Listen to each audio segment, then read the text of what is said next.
puce à l'oreille. La puce à l'oreille.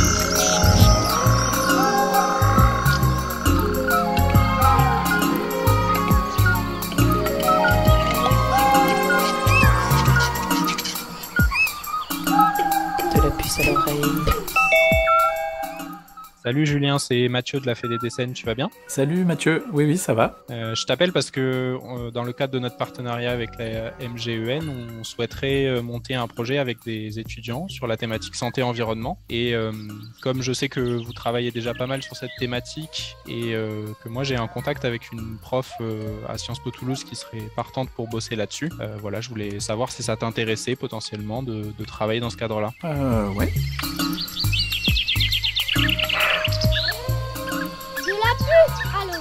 De la puce à l'oreille. Super, faut voir avec l'enseignante et les étudiants ce qu'ils souhaiteraient aborder et voir comment on s'y prend après, mais en tout cas sur le principe, ouais tout à fait, on est partant. Ça marche, je te laisse les coordonnées de Christelle Courniel qui est donc responsable du master qui s'appelle Transition écologique, risque et santé à Sciences Po Toulouse et puis comme ça vous pourrez en parler ensemble et puis définir un petit peu les contours de ce futur projet.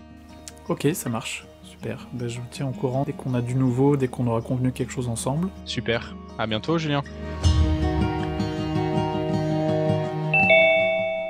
Bonjour Julien, c'est Christelle de Sciences Po Toulouse. Bonjour Christelle. Alors est-ce que vous avez avancé avec tes étudiants par rapport à ce dont on a parlé la dernière fois? Oui, comme tu leur as proposé en visio, ils sont très partants pour faire une sortie immersive cet hiver en Ariège. Et le thème de la connexion avec le vivant, de l'éco-anxiété, des interactions humain-nature les intéresse particulièrement. Est-ce que ça serait bon pour toi ? Ok, tout à fait. Et alors du coup, s'il y a ces aspects sur la connexion humain-nature, je peux proposer à Gladys Paragan-Jason, qui est une chercheuse du CNRS avec qui on travaille sur les questions justement de connexion avec le vivant et les effets sur la santé humaine. Ça serait très intéressant, oui. Alors pour résumer, les étudiants font une nuit et une journée en montagne cet hiver avec toi en tant que médiateur scientifique. Puis un entretien visio avec Gladys, comme tu l'as évoqué avec eux. Vous pourriez produire ensuite une émission de radio pour valoriser ce travail à partir de questions que les étudiants prépareraient.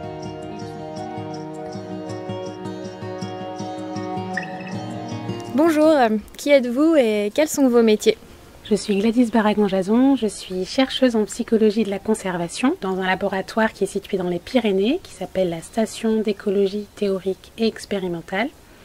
Et c'est un laboratoire du CNRS, le Centre national de la recherche scientifique. Moi je suis Julien Vergne, médiateur scientifique à l'ANA, Conservatoire d'espaces naturels d'Ariège. Est-ce qu'on a des preuves des bienfaits de la nature sur la santé ? Donc oui, il y a plusieurs études qui ont été publiées sur le sujet et qui montrent que le contact avec la nature a des effets bénéfiques sur la santé. Il y a notamment une étude qui a été menée en Espagne sur plusieurs milliers d'enfants et qui montre que les enfants qui ont une cour très végétalisée, donc avec beaucoup d'arbres, beaucoup de végétation, ont une mémoire supérieure aux enfants qui vont plutôt dans une école avec une cour bétonnée et très peu de végétation. Quand on parle des bienfaits de la nature, qu'est-ce qu'on entend par nature ? Est-ce que nature c'est genre des balades en forêt ou la plante dans le salon ou je sais pas. Donc en fait la nature c'est un concept, c'est-à-dire que si on demande à 100 personnes leur définition de la nature, on va avoir 100 réponses différentes. C'est pour ça qu'on préfère parler de vivant ou de biodiversité, puisque quand on parle de ce qui est vivant, forcément on inclut aussi l'humain dedans. Je me sens bien, j'ai l'impression d'être une fleur. Et moi d'être une abeille. Bah, je te vois venir. Et si j'oublie tout, j'ai l'impression de faire partie du cosmos. Je me rends compte à quel point la nature me manque. Ah non, tu vas pas t'y mettre toi aussi. Ça t'est jamais arrivé de penser que nous-mêmes on faisait partie de la nature ?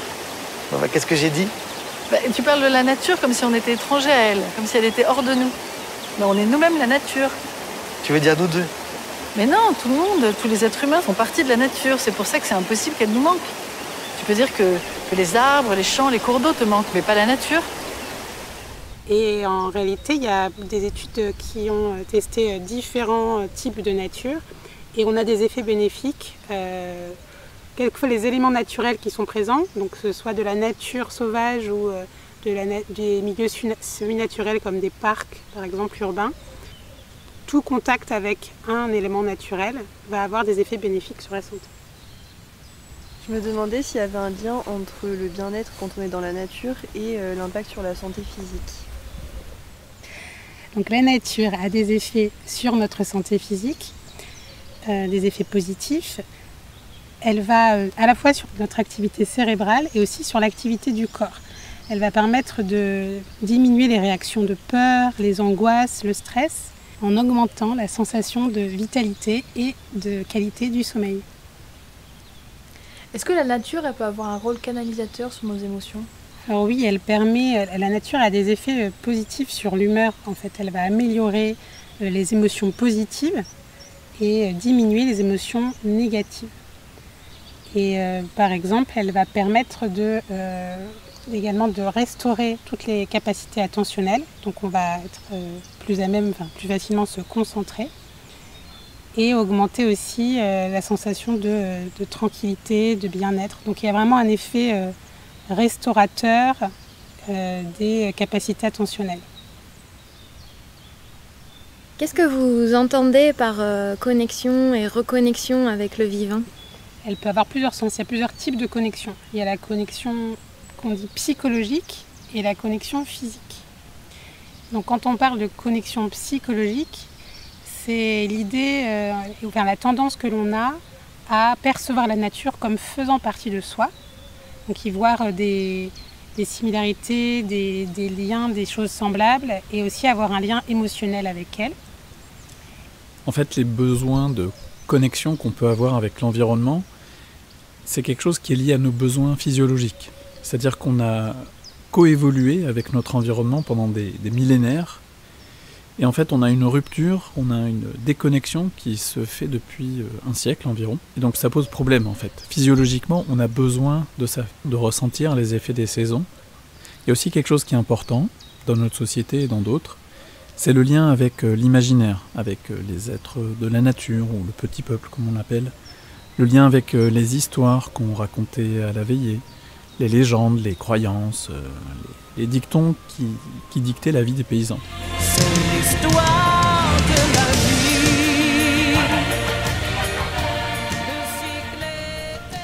vie. Et ce lien avec le vivant est différent selon les peuples, évidemment, les cultures, les religions.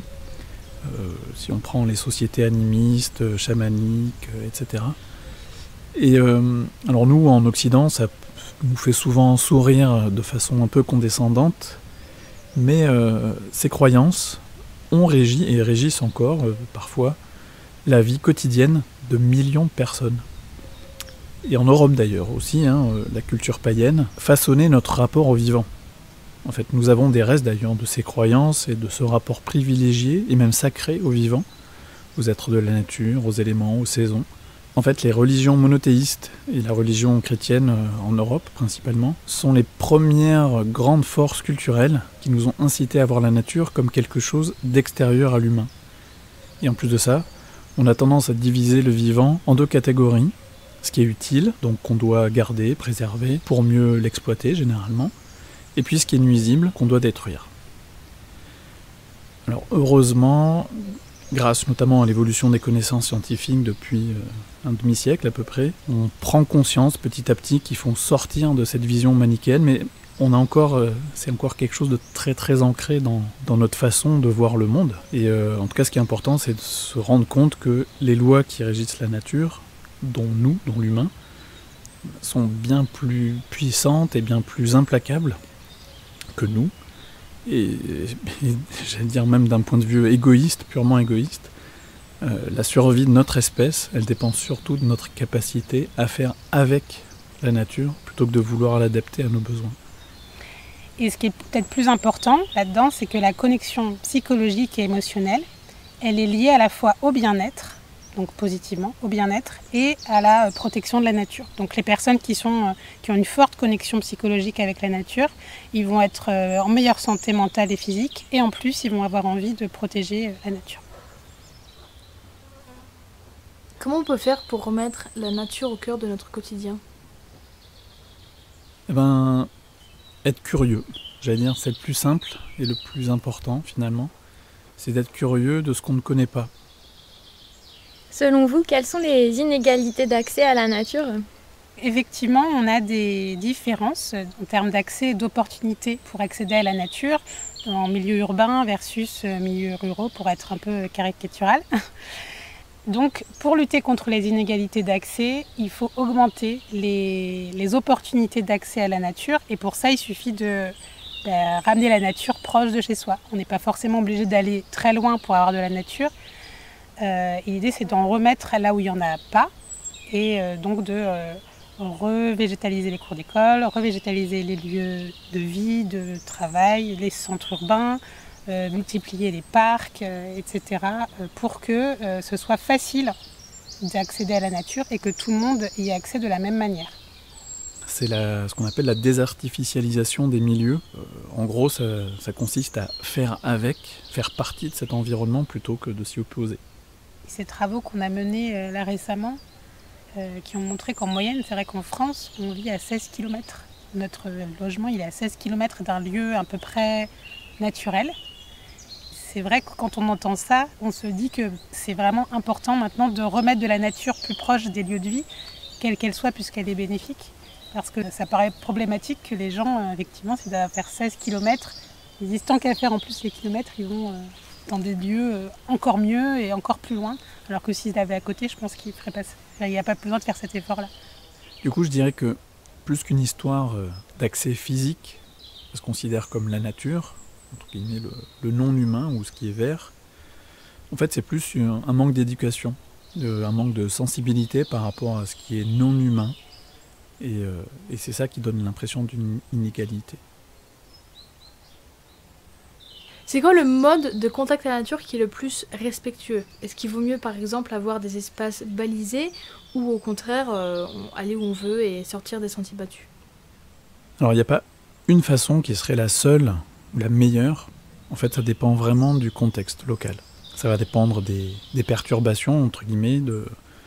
On parle souvent pour les milieux de capacité de charge, c'est-à-dire la capacité de ce milieu à être résilient par rapport aux humains qui vont les fréquenter, qui vont perturber ce milieu en fonction du comportement des humains, en fonction de s'ils ne font que passer, avec quel mode de déplacement, est-ce que c'est à pied, est-ce que c'est en véhicule, est-ce qu'ils vont séjourner sur place, est-ce que c'est un peu partout, est-ce que c'est concentré sur une zone, pendant combien de temps, à quelle saison, voilà. Et puis évidemment ça dépend de la fragilité de ce milieu, et est-ce qu'il y a la possibilité aussi d'aller ailleurs, où les gens n'ont pas d'autre choix que d'aller à cet endroit-là. Enfin bref, il y a beaucoup de paramètres qui rentrent en ligne de compte, et ce qui rend la chose assez complexe. Donc je dirais qu'il n'y a pas une solution, il n'y a pas quelque chose qui est mieux.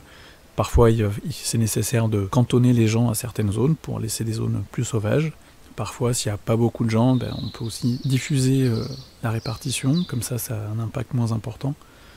Mais en tout cas, ce qui est important, c'est de poser la question quand on va à l'extérieur, quand on va dans la nature, entre guillemets, c'est de se poser la question quel impact j'ai sur cet environnement. Forcément, quoi qu'on fasse, on a un impact. Mais il y a un impact qui peut être acceptable à un niveau individuel, il ne va pas l'être à un niveau collectif. Donc c'est tout ça qu'il faut se poser comme question, individuellement et collectivement. En tout cas, moi je suis convaincu que la nature, c'est un besoin qu'on a profondément, fondamentalement, physiologiquement, et que c'est important que chacun, chacune puisse se sentir dans la nature, être au contact des plantes, des animaux. Et donc voilà, c'est important de pouvoir le faire partout, y compris, peut-être même surtout, en ville, dans les zones urbaines, parce qu'en fait tout le monde a à y gagner. Ça apporte un bien-être pour tout le monde. Les études scientifiques montrent que la manière la plus efficace, on va dire, de se reconnecter à la nature, donc d'améliorer sa connexion psychologique à la nature, c'est de trouver un endroit, par exemple sous un arbre, donc ça peut être dans un parc, ça peut être dans une forêt, ça peut être même dans un pré, de fermer les yeux et de se concentrer sur les sons de nature. Et ça peut être aussi se concentrer sur la texture de l'herbe sous les mains, le soleil sur son visage, le vent sur la peau. En fait, ça peut être une sensation agréable pour la personne qui est en train de le faire, et de réaliser cet exercice qui s'appelle en science la pleine conscience en milieu naturel. va avoir des effets positifs sur votre connexion à la nature, mais aussi sur votre bien-être et sur votre envie de protéger cette nature. Donc c'est à mon sens la meilleure manière de se reconnecter. Respirez à fond. Oxygénez-vous, profitez-en. Pour une fois qu'il pleut pas. Mais je sens plus mes pieds. Moi non plus. Allons faire un tour, ça nous réchauffera. Non merci. Les sous-bois, ça m'inspire pas. Elle m'angoisse cette forêt. On avait dit que si le temps se levait, on irait faire une cueillette. Une cueillette de quoi? De champignons. Le mec qui me fera bouffer des champignons, il est pas encore né. D'ailleurs, il va pleuvoir. Vous êtes chiants, les gars. C'est pas nous qui sommes chiants. C'est la nature qui est chiante. Je m'emmerde, moi. J'en ai marre de la verdure. Tout est vert. Vous êtes vraiment des compagnons très agréables. Est-ce que tu peux nous raconter que tu te sens bien dans ce trou? Eh, pourquoi pas? Je respire. L'air est pur, tout est calme. Je me détends. Parce que tu trouves ça calme, toi? Ah oui. Ah, merde, alors. Avec tous ces oiseaux à la con, ils trouvent ça calme. Tu préfères les bagnoles? Peut-être! Ils commencent à me taper sur le système, ces oiseaux. Est-ce que le Covid et le confinement ont eu un impact sur notre lien avec la nature? Et en tout cas, ça a montré pas mal de choses, je trouve, dans notre société, dans notre rapport à la nature. On a bien vu qu'on dépend tous de cette nature, que ça nous plaise ou non, et que si notre société s'arrête à cause d'un simple virus, ça peut être considéré comme une preuve criante du fait que ce système n'est pas viable. Et donc là, en fait, on a été obligé, à l'échelle de la planète, de s'en rendre compte. Quelque chose qui était assez marquant, c'est plus que le confinement, c'est le déconfinement. Notamment, il a montré à quel point les gens avaient souffert d'être enfermés, un peu comme des animaux en cage en fait, comme si finalement on réagissait comme les animaux. Donc beaucoup sont arrivés pour étancher leur soif compulsive de nature, de verdure, pour la consommer, sans forcément avoir conscience qu'il y avait des habitants sur place, qui avaient des règles d'usage, et que la biodiversité des milieux peut être fragile. Donc évidemment, hein, c'est pas de leur fait, hein, ils n'en avaient juste pas conscience, ils ne se sont pas posé la question.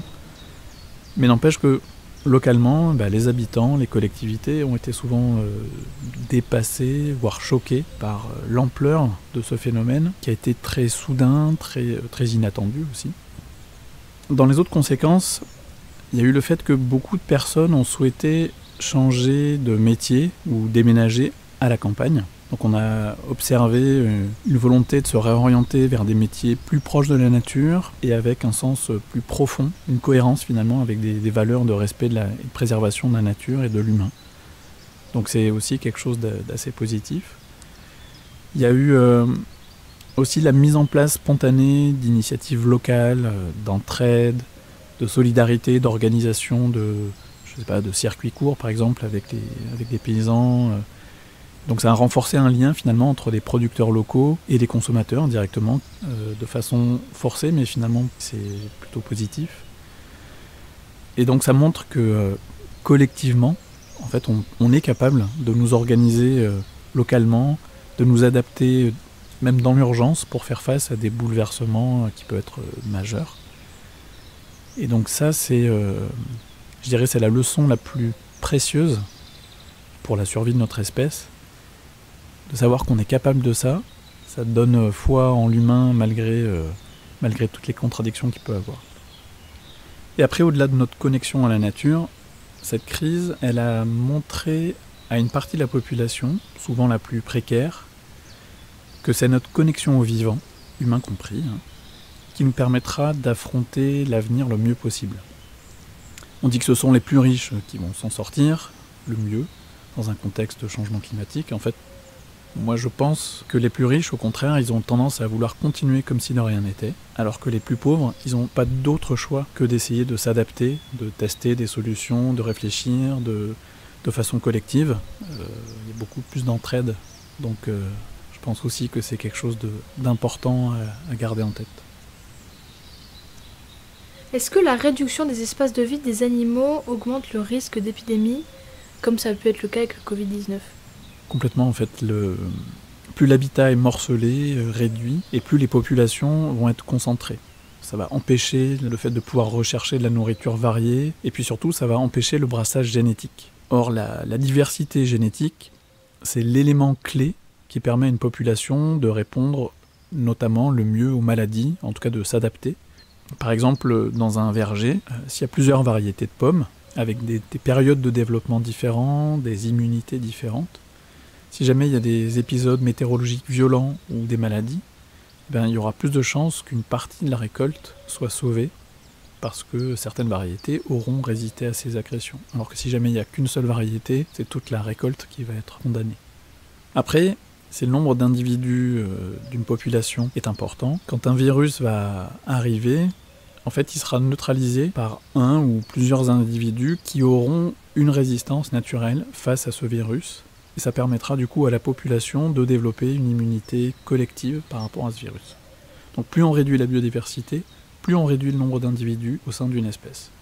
Et plus on réduit ce nombre d'individus, plus on réduit la chance qu'un d'entre eux ait une réponse immunitaire efficace face à un virus.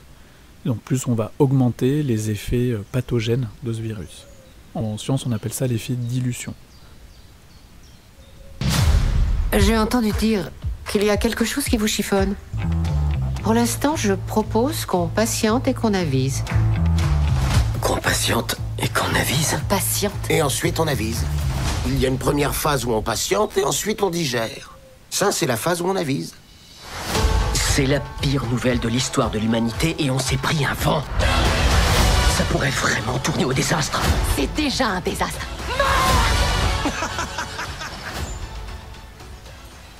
Est-ce que c'est normal d'avoir des angoisses, des peurs quand je pense au changement climatique ?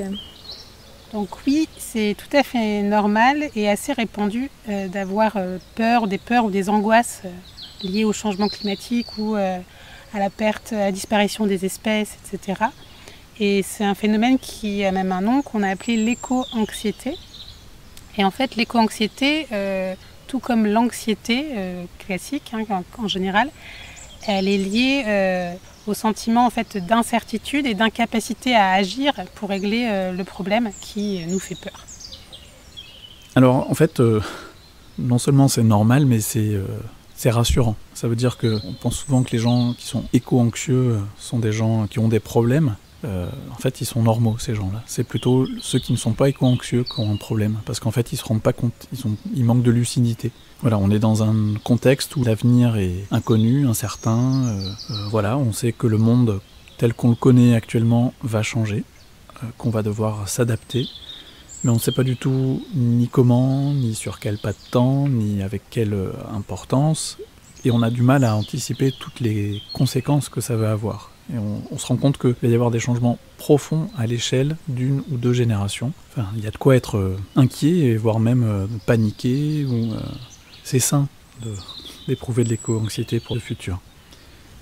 Et du coup, pour réduire son éco-anxiété, il y a plusieurs études qui ont montré que le fait de s'engager, d'agir, donc d'essayer de régler le problème par l'action, ça va permettre de diminuer l'éco-anxiété.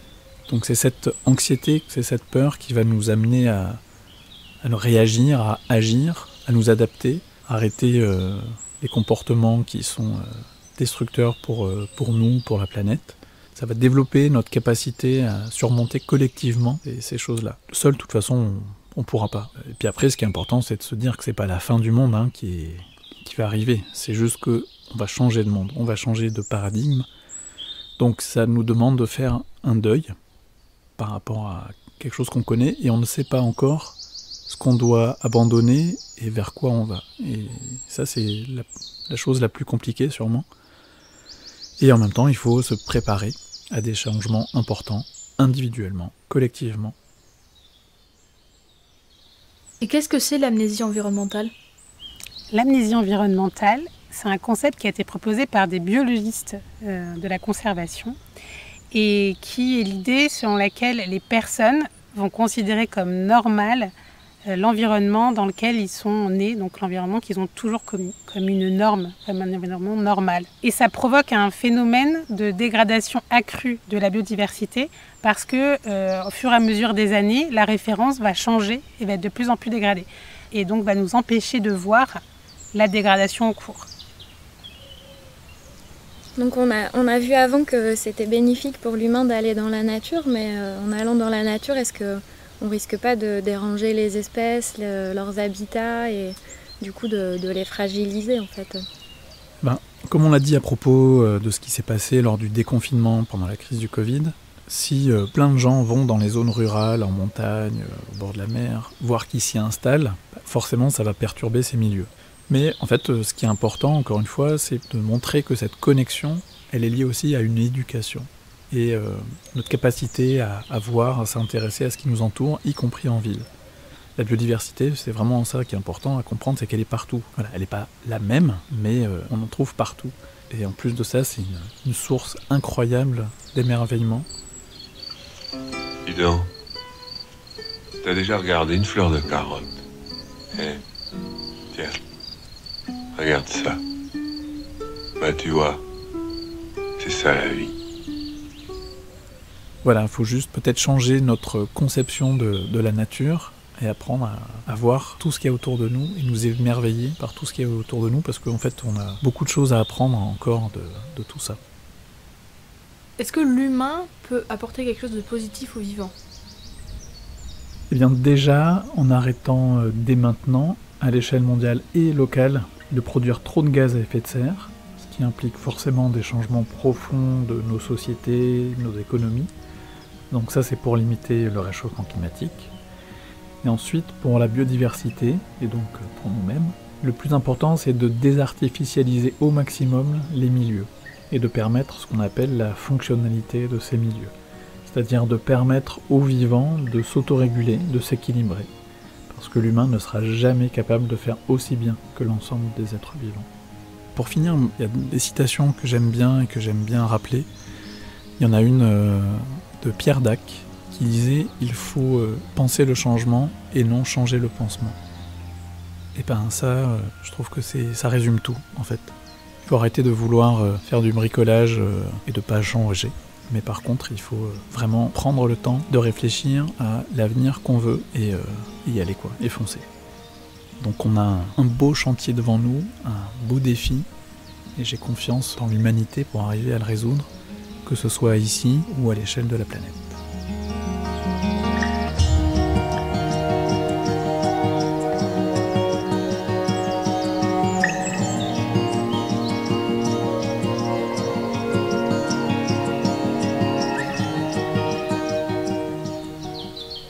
Cette émission se termine déjà. Merci à Mathieu Viallefond et Élodie Mousquieta de la Fédération des conservatoires d'espaces naturels, à Christelle Cournil, professeure responsable du master Transition écologique et risques et santé à Sciences Po Toulouse, et à Gladys Barragan-Jason, chercheuse en biologie de la conservation à la station d'écologie théorique et expérimentale du CNRS de Moulis.